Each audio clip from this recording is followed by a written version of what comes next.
বুধবার রাতে দমদম ক্যান্টনমেন্টে এলাকায় সাউথ সুভাষনগরের একটি বাড়ি থেকে রক্তাক্ত অবস্থায় মহিলার মৃতদেহ উদ্ধার ঘিরে চাঞ্চল্য।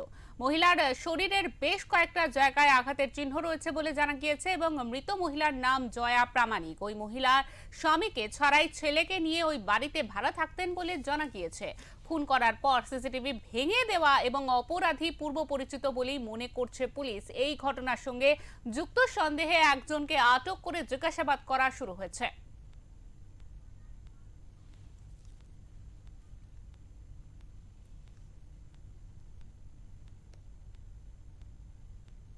তারপরে এখানে যেহেতু ভিড় ভাট্টা দেখে হলো, আমি জিজ্ঞাসা করলাম, বললো যে এরকম ঘটনা ঘটেছে, কিন্তু আজ পর্যন্ত পাড়ায় এরকম কোনোদিন ঘটনা ঘটেনি। আমি তো শুনে খুব অবাক হয়ে গেলাম, নিচে নামলাম, আমি ভেতরে ঢুকিনি, ততক্ষণ পুলিশে ইনফর্ম করে দিয়েছে। ঠিক আছে, আমাদের এক পাশে এক ভাইপোর বয়সী, উনি ইনফর্ম করি, উনিও একজন লয়ার, উনি ইনফর্ম করে দিয়েছে, পুলিশ আসলো, আমি সাথে সাথে ছিলাম। আমি ভেতর ঢুকিনি, এই অবধি। আমি আর কিছু বলতে পারবো না, জানি না। তাই এসে দেখলাম যে এরকম ভদ্রমহিলা মেঝের উপর পড়ে রয়েছে, রক্তাক্ত করার ব্যাপার আর কি। তার আগে থানা চলে এসছে, থানা বডি নিয়েছে। আর আমরা জানতে পারলাম যে ছেলেটির বাড়ি হচ্ছে, যে মেরেছে আর কি, মানে যেটা অনুমান করা হচ্ছে, পুলিশ যেটা বলছে, বাড়ি বেদিয়াপাড়াতে ঝিলকরণীতে বাড়ি আর কি। তো জানলাম, আমি একটু খোঁজ নেওয়ার চেষ্টা করলাম, আমাদের 11 নম্বর ওয়ার্ডে যারা আছে তারা ছবিটা একটু করে পাঠাচ্ছে। আর মোটামুটি একজনকে পাওয়া গেছে। এই একটা মনে হচ্ছে এটা কোনো বেআইনি কাজকর্ম হয়তো।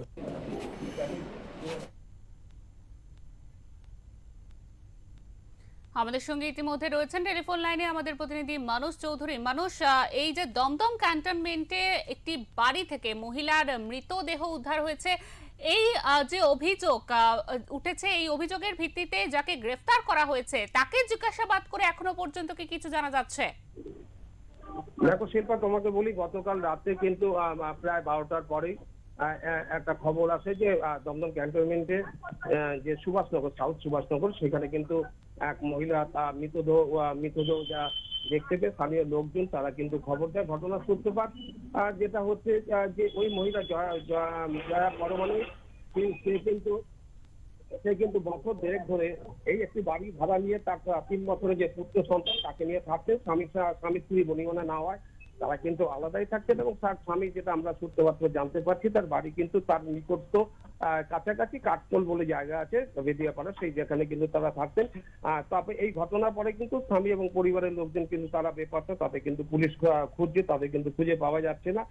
তবে তবে যেটা সূত্র মারফত জানা যাচ্ছে যে ওই বাড়িতে কিন্তু ওই মহিলার সাথে কিন্তু যেটা একটা অবৈধ কোনো সম্পর্ক রয়েছে কিনা, কি কারণে খুন, সেটা কিন্তু টোটালটাই তদন্ত করছে পুলিশ। তবে যে যে বাচ্চাকে কিন্তু অন্যত্র থাকতেন এবং সে এবং আরেকটি লোকের বাড়িতে কিন্তু থাকতেন, সেখানে সেই ভদ্রলোকটা যখন তাকে ফোন করেন কিন্তু ফোন পায়নি। তারপরে কিন্তু বাড়িতে আসেন, বাড়িতে এসে দেখা যায় যে এই রক্তাক্ত অবস্থায় তার পড়ে রয়েছে, এবং তার কিন্তু শরীরে বিভিন্ন আঘাতের চিহ্ন বিভিন্ন জায়গায় রয়েছে, এবং তারপরে খুন নিশ্চিত করতে কিন্তু তাকে শ্বাসরোধ করা হয়েছে, এমনটাই সূত্রের খবর। তবে সমস্ত ঘটনা কিন্তু সিসিটিভি খুঁজে দেখতে কিন্তু তার আগে দুষ্কৃতীরা কিন্তু পিছন দিক থেকে এসে সিসিটিভিতে ভেঙে দেয়। অর্থাৎ দুষ্কৃতীরা কিন্তু তারা পূর্ব পরিচিত, একবারে বলাই যায় পূর্ব পরিচিত। তবে এই ঘটনা কিন্তু এলাকায় একটা চাঞ্চল্য দেখা দিয়েছে। ঘটনাস্থলে নাগেরবাই দমদম থানার পুলিশ তারা কিন্তু আসে এবং তারা বডিটিকে নিয়ে গেছে পোস্টমর্টমের জন্য। কি কারণে খুন, একটা বহির্ভূত কোনো সম্পর্ক না অন্য কিছু, সেটা কিন্তু সমস্ত বিষয় কিন্তু তদন্ত করছে দমদম থানার পুলিশ। তবে যেই ভদ্রলোক যিনি খবর দিয়েছিলেন তাকে কিন্তু আটক করা হয়েছে এবং তাকে জিজ্ঞাসাবাদ করা রয়েছে, এবং অপরদিকে তার যে স্বামী, তার পরিবারের লোকজন কিন্তু বাড়িতে কেউ নেই, তারা কিন্তু পলাতক, এমনটাই জানা যাচ্ছে।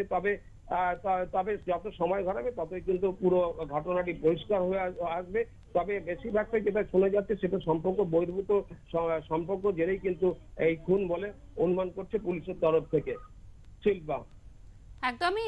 এছাড়াও ওই এলাকার মানুষজন কি জানাচ্ছেন, তারা কি বলছেন এই ঘটনা সম্পর্কে? দেখো, যেটা বলছে যে পেশায় যে স্বামী, সে স্বামী কিন্তু পেশায় টোটো চালক, এবং সেই টোটো চালক তার সাথে কিন্তু একটা বনিবনা হচ্ছিল না, ফলে কিন্তু তিনি আলাদাভাবে দীর্ঘ প্রায় বছর, তোমাকে জানিয়েছিলাম যে বছর দেড়েক দুয়েক ধরে তিনি কিন্তু একটি সুভাষনগরে সাউথ সুভাষনগরে একটি বাড়ি দোতলা বাড়ির নিচে কিন্তু ভাড়া থাকতেন। কিন্তু তার মহিলা নিয়েও কিন্তু বিভিন্ন রকম একটা কথা উঠছে, যে যে তার সাথে কিন্তু বিভিন্ন লোকের সাথে তার পরিচয় বইয়ে রয়েছে এবং অবৈধ সম্পর্কের একটা কথা উঠে আসছে। এখন সেই জেরেই কি খুন না অন্য কিছু, সেটাই কিন্তু টোটাল তদন্তের ব্যাপার। এই সমস্ত বিষয়টি কিন্তু তদন্ত করছে দমদম থানার পুলিশ।